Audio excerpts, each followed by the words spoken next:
அதாவது திமுக ஆட்சியில் இருக்குதோ இல்லையோ, நீங்கள் திமுகவுக்கு வந்து ஒரு மாதிரி சொம்படிக்கலன்னு வச்சுக்கோங்களேன், திமுக வந்து உங்களை ஆப்ரேட் பண்ணவே கூடாது. அதுவும் நீங்கள் ஆன்லைனில், மீடியாவில், சினிமாவில் ஆப்ரேட்டே பண்ண முடியாது. இதுக்கு ஒரு கிளாசிக் எக்ஸாம்பிள் இன்றைக்கி ஒன்று நடந்திருக்குது. பரிதாபங்கள் வந்து பார்த்திங்கன்னா இன்றைக்கி ஒரு அறிக்கை வெளியிட்டிருக்காங்க. என்னென்னா ஒன்றும் இல்லை, ஒரு ஜாலியான ஒரு கலை. பரிதாபங்கள் அவங்களுடைய யூடியூப் சேனலில் ஒரு ஜாலியாக ஒரு கலை. இந்த எம்எல்ஏ மார்க்கண்டேயன், அரெஸ்டான எம்எல்ஏ மார்க்கண்டேயன் அவரோட பையன் வந்து ஒரு கமெண்ட்டு. அந்த கமெண்ட் வந்து ரொம்ப காமெடியாக இருந்தது. அந்த காமெடியை ஒரு சும்மா ஒரு மேம்போக்காக வந்து பார்த்திங்கன்னா ஒரு 10 செகண்ட் 20 செகண்ட் இருக்கும். சுதாகர் வந்து ஒன்று பர்ஃபார்ம் பண்ணார், இவ்வளோதான். அதுக்கு காலையிலேருந்து குதிக்க ஆரம்பிச்சிட்டானுங்க. பார்த்திங்கன்னா ஒவ்வொரு சேனலாக, இது நியாயமா, அது தர்மமா, அவர் யார் தெரியுமா, அவர் ஒரு குழந்தை தெரியுமா, யார் சொல்கிறது, யார், சின்ன பாப்பா, அந்த சின்ன பாப்பாவை இப்படி ஹர்ட் பண்ணுறீங்களே, அது யார் சொல்கிறது, அண்ணன் டிஆர்பி ராஜா. ஓ என்ன ஒரு ஐடி விங்னு ஒன்று வச்சுக்கிட்டு ஆட்சியில் இருந்தப்போ யார் யார் கூட அன்கோ போட்டுக்கிட்டு பெர்சனலாக ஒருத்தனை அடிக்கணும்னா அது ஒரு கேம்பெயின், ப்ரொஃபஷ்னலாக அடிக்கணும்னா அதுக்கு ஒரு கேம்பெயின், பொலிட்டிக்கலாக அடிக்கணும்னா ஒரு கேம்பெயின், என்னென்ன அவதூறில் தூக்கி வீசியிருப்பீங்க. இவர் வந்து அவர் குழந்தையாமா, யார் மார்க்கண்டேயன் ஒரு பையன், அந்த குழந்தைய நம்மளாம் விட்டுறணுமாம்மா. அந்த குழந்தை என்ன சொல்லிச்சுன்னு இவங்க எல்லாம் மறைச்சிருவானுங்க. நீங்கள் அதான் மேட்ரு. திமுககாரன் ஸ்பெஷலாக என்னென்னா, அப்பட்டமாக ஓப்பனாக பட்ட பகல் எல்லாமே இருக்கும். பட்ட பகலில் கலாச்சாராயம் குடிச்சு இறந்துருப்பான். என்ன நரேட்டிவ் செட் பண்ணுவானுங்க, விஷ சாராயம்னு சொல்லுங்கள், விஷம் அப்படி. டே, கள்ளச்சாராயம் விஷ சாராயம் எல்லாம் ஒன்று தான்டா. விஷம்னு சொல்லு, அப்போ தான் அந்த கல்லை அப்படிங்கிறது அப்படி மறையும் அப்படின்னு நீங்கள் ஒரு டெக்னிக்கலாக ஒரு நரேட்டிவ் செட் பண்ணுவாங்க. ஸோ இன்றைக்கி அது குழந்தையாயிடுச்சு, பச்சை பாப்பாவாயிடுச்சு. அந்த பாப்பா என்ன பேசியிருக்கு தெரியுமா, உட்காந்துக்கிட்டு இந்த மிடில் ஆப்பிளம் கேட்டால் செரிபலம் செரிப்ரம் இதெல்லாம் பேசிச்சில்ல, அந்த குழந்தை அதுக்கப்புறம் ஒன்று பேசியிருக்குது. அந்த அந்த மார்க்கண்டேயனோட பையன் வந்து கொடுத்த பேட்டியை எடுத்து பாருங்கள். முதல்ல அந்த பையன் வந்து ஒன்றும் சும்மா அப்ராணியோ ஒன்றும் தெரியாதவன்லாம் கிடையாதுங்க. ஆள் அவன் தெளிவாக நாளைக்கு எம்பியாக இருக்கோ எம்எல்ஏ ஆகிறதுக்கோ திமுகவில் இடம் துண்டை போடுறதுக்கான தெளிவாக எல்லா பத்திரிக்கையும் கூப்பிட்டு நிற்க வச்சு, இங்கிலீஷ் ஒரு வெர்ஷன், தமிழ் ஒரு வெர்ஷன். ஏன்னா ஒரு நேஷனல் மீடியாவில் வந்து அட்டென்ஷன் பிடிக்கணுமா. ஏய், தூத்துக்குடியில் தானே நீ இன்டர்வியூ தர்ற, ஏன் தமிழ்லேயே கரெக்டாக பேச வேண்டியதானே, எதுக்கு இங்கிலீஷ் வெர்ஷனு, தேவையே இல்லையே. ரொம்ப தெளிவாக இருக்கான் பையன். இங்கிலீஷ் ஒரு வெர்ஷன், தமிழ் ஒரு வெர்ஷன் எதுக்குன்னா, இங்கிலீஷ் வெர்ஷன் மீடியா வந்து மேலே வந்து நேஷனல் மீடியா கட் பண்ணி போடுவோம். அப்படி இப்படி வந்து பார்த்தீங்கன்னா ஐயா ஸ்டாலின் ஒரு இம்ப்ரெஸ் பண்ணிட்டான், நாளைக்கு எம்பி சீட் வாங்க முடியும்ல.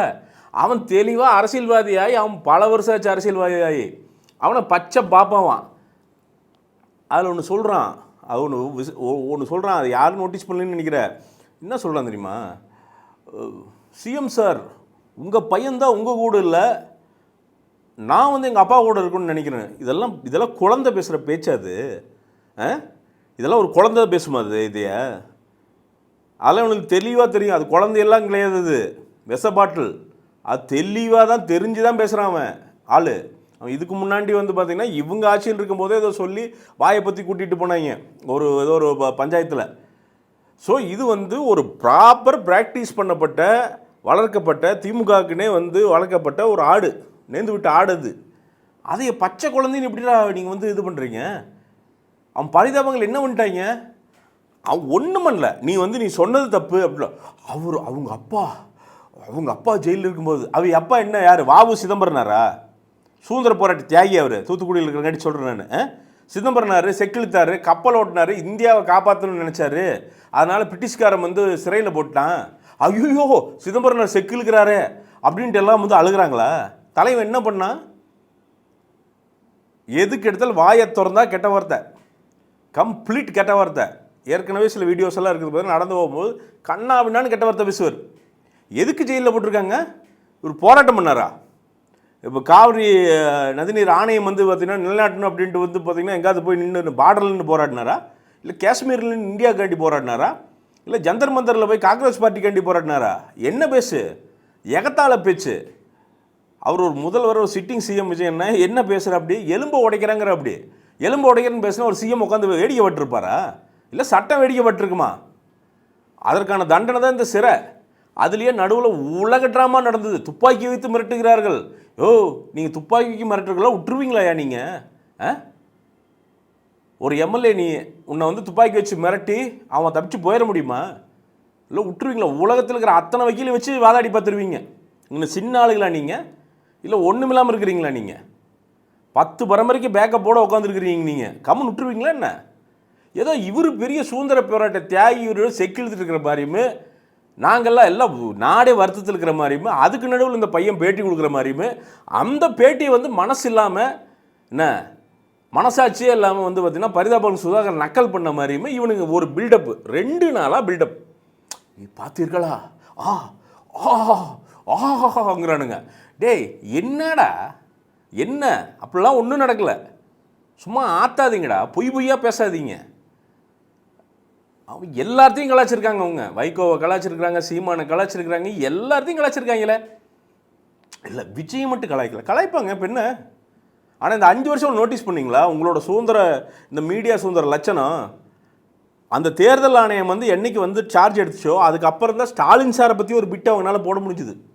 அதுக்கு முன்னாடி அவங்க போடவே இல்லையே. ஏன்னா போட்டு தான் சேனல் இருந்திருக்காது. இல்லை கோபி சுதாகரை ஏதாவது வந்து பார்த்தீங்கன்னா பாலியல் கீழியல் ஆளியல் அப்படின்னு ஏதாவது சொல்லி 2 வருஷத்துக்கு முடக்கியிருப்பீங்க. நீங்கள் அதான் பண்ணியிருப்பீங்க. நீங்கள் என்ன பண்ணியிருப்பீங்க? அவங்களுக்கு என் தலைவன் விஜய் சித்து மாதிரி இருக்க தெரில. எனக்கு ரொம்ப பிடிக்கும் அவரை விஜய் சித்துவை. ஆனால் தலைவன் தெளிவான ஆள். அந்த லெஃப்ட் ஈகோ சிஸ்டத்துக்கான அரசியலை அப்பப்போ பண்ணாதான் நீங்கள் இந்த மீடியாவில் குப்பை கொட்ட முடியுங்க. இல்லைன்னா குப்பை கொட்ட முடியாது. ரொம்ப கஷ்டம் குப்பை கொட்டுறது. என்ன பண்ணுற அப்படி 60,000 கரண்ட் பில்லை நானே கட்ட வேண்டியதாக இருக்குது, என்ன பண்ணுறது அப்படிங்கிறார். நான் தப்பு சொல்லுங்க. 60,000 எத்தனை லட்சம் சம்பாரிச்சாலும் எத்தனை கோடி சம்பாரிச்சாலும் ஒருத்தனுக்கு 60,000 ரூபா கரண்ட் பில் பெரிய விஷயங்க. அது டவுட்டே இல்லைங்க. அவர் ஃப்ரீயாக எக்ஸ்பிரஸ் பண்ணுறாரு, அதுவும் டவுட்டே இல்லை. அது ஏன் எக்ஸ்பிரஸ் பண்ணுறாரு? இது வந்து தாவேக்கா ஆட்சிங்கிறங்காட்டி எக்ஸ்பிரஸ் பண்ணுறாரு. இவங்க மேலே 1000 விமர்சனங்களுக்கு அந்த விமர்சனத்தை தைரியமாக வைக்கல, ஒன்றும் சொல்ல மாட்டாங்க. அவதூறு பேசினா கண்டிப்பாக வந்து பார்த்தீங்கன்னா சட்ட நடவடிக்கை எடுப்பாங்க. மற்றபடி நீங்கள் கிரிட்டிசிசம் என்ன வேணால் வேணுங்க. விஜய் என்ன பேரை சொல்லியே சொல்லுங்கள், விஜய்னே சொல்லுங்கள், அதெல்லாம் அவர் கண்டுக்க மாட்டார். போடான்ட்டு போயிட்டே இருப்பா. அப்படி அவங்க வந்து மீடியாவுக்கு எந்த பேக்கேஜும் கொடுக்குறதில்ல. அவங்க என்ன இப்படி புகழ் அதெல்லாம் கொடுக்குறதில்ல. நீ பாராட்டுறனா பாராட்டு, தூட்டுறனா தூட்டு, என்னமோ பண்ணிட்டு போ, நான் என் வேலையை பார்க்குறேன், ஒரு பாட்டுக்கு வேலையை பார்த்துட்டு போயிட்டே இருக்கு. அப்படி விஜய் சித்து தெளிவாக அது விஜய் சித்துக்கு வந்து இந்த இடதுசாரி அரசியல் தெளிவாக தெரியுது. ஏன்னா அப்பப்போ வந்து பார்த்தீங்கன்னா நானும் இடதுசாரி அப்படின்னு காட்டிக்கிட்டா தான், இதுக்கு முன்னாடியே ஒரு வீடியோவில் சொல்லியிருப்பேன், நானும் இடதுசாரின்னு காட்டினா மட்டும்தான் தமிழ்நாட்டில் நீங்கள் அதுவும் மீடியாவில் குப்பை கொட்ட முடியும். இப்போது ஒரு ரேண்டம் பிளாகர் இல்லை யூடியூபர் வந்து இந்த 60,000 ரூபா பில்லை சொல்லியிருந்தாருன்னா ஓகே, நான் திருப்பி சொல்கிறேன், அது சொன்னது நல்ல விஷயம். ஆமாம், நிறைய இடத்துல கரண்ட் பில் வந்து எக்குத்தப்பாக வந்திருக்குது. மின்சாரத்துறை அமைச்சர் சிடிஆர் நிர்மல்குமார் அண்ணன் வந்து இதை பார்த்து இந்த அயோக்கியத்தனத்தை சரி பண்ணணும், அதில் டவுட்டே இல்லை. அதுக்கு வந்து நானும் சேர்ந்து அவருக்கு குரல் கொடுக்குறேன். ஆனால் என்ன மேட்டர்னா, அதை ரெஜிஸ்டர் பண்ணுறதுல 2-3 விஷயங்கள் இருக்குது. அது என்ன சொல்லிக்கிறாருன்னா, நான் உங்கள் தான் பார்த்திப்பா, இவ்வளோ பெரிய லாக் சேனலில் நான் வந்து இந்த கரண்ட் பில் எச்சானதை நான் உங்களுக்கு ரெஜிஸ்டர் பண்ணுறேன், நான் உங்கள் ஆள் அப்படிங்கிறது. இப்போது இது கேட்கலாம், இதனால் என்ன பணம் கொடுத்துருவாங்களா? அதெல்லாம் கிடையாது. பட் ஆனால் என்னென்னா, அந்த ஈகோ சிஸ்டத்துக்குள்ளே இருக்கிறனால நிறைய அட்வான்டேஜஸ் இருக்குது. நாளைக்கு படங்கள் வரும், பெரிய பணங்கள் வரும், ப்ரொடக்ஷன் பண்ணுறதுக்கு ஒரு ஆள் வரும், இது மாதிரி நிறையா இருக்குங்க, நிறையா இருக்குது. ஸோ அதனால் அவர் அந்த காயை தெளிவாக விளையாடுறனால விஜய் சித்து வந்து நான் தப்பு சொல்ல மாட்டேன். இதில் வந்து அவரை வந்து நான் இதில் வந்து கம்ப்ளைண்ட் பண்ணுறக்காண்டி சொல்ல, பட் அவர் மாதிரி இருந்தால் தான் இங்கே மீடியாவில் பிழைக்க முடியும். பரிதாபங்களுக்கு பிழைக்க தெரியல, அவ்வளோதான். பிழைக்க தெரியாத பசங்க 2 பேரும் உட்காந்து பேசிட்டாங்க. என்ன மார்க்கண்டேயனுக்கு வந்து பார்த்தீங்கன்னா இப்போ பிளாக் அண்ட் கிரேல வந்து பார்த்தீங்கன்னா ஒரு வீடியோ அப்படி நின்று அப்படி கை கட்டி, வா மார்க்கண்டேயன் மகனே, ஐயோ இப்படி ஒரு துயர் உங்களுடைய தந்தைக்கு நடந்து விட்டது, இதுக்கு வந்து நாங்களும் உங்களுடைய துயரில் பங்கு பெறுகிறோம், ஓஹோ அப்படின்ட்டு வந்து இப்படி 2 பேர் நின்று ஒரு 5 நிமிஷம் விடப்படும். ஆஹா, தமிழ்நாட்டுக்காக 2 யூடியூபர்ஸ், எவ்வளோ அறிவான யூடியூபர்ஸ். உங்களுக்கு புரியுதில்ல? திமுக எப்பவுமே தான் பண்ணும். ஒரு காலத்தில் வந்து பார்த்திங்கன்னா இந்த கொங்கு பெல்ட்டு ஃபுல்லாக வந்து பார்த்திங்கன்னா திமுகவுக்கு மாற்றி போடும். நீங்கள் என்ன பண்ணாங்க, ஒரு பாயிண்டில் கோயம்புத்தூர் அப்படின்னாலே முட்டாள் அப்படிங்கிற ஒரு மேட்டரை வந்து பார்த்திங்கன்னா நீங்கள் ஆன்லைனில் எல்லாருமே பேசுவானுங்க. இப்போ என்ன ஆச்சு, மெட்ராஸ் மாற்றி போட்டுருச்சா?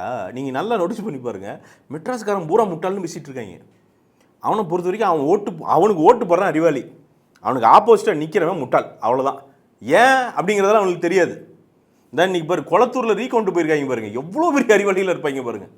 ஓ தோத்துட்டீங்க, அந்த நோட்டை கவுண்டர் படத்தில் சொல்லுவார், டே அந்த 50 ரூபாய் எப்படி என்னாலும் அது 50 ரூபா தான்டா, எத்தனை தடவை இன்னும் இது அப்படின்னு.